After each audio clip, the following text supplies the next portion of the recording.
Welcome to Kenton's videos. Enjoy the video. You start by stabilizing the smartwatch face down on a microfiber pad. This prevents scratches while you work. Use the spring bar tool to push the small link pin in the direction of the arrow. You'll feel a click when it frees. Once the pin is partly out, use needle nose pliers or the flathead to pull it fully. This separates the link. Make sure to keep pins and removed links in order. They are tiny, and losing one stops the repair.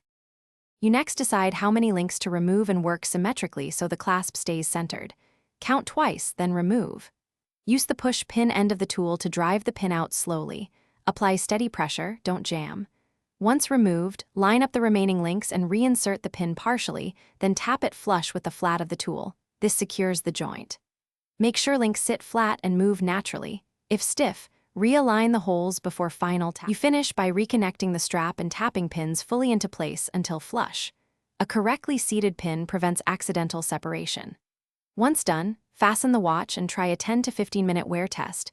Make sure it's snug but not tight, and the clasp opens and closes smoothly.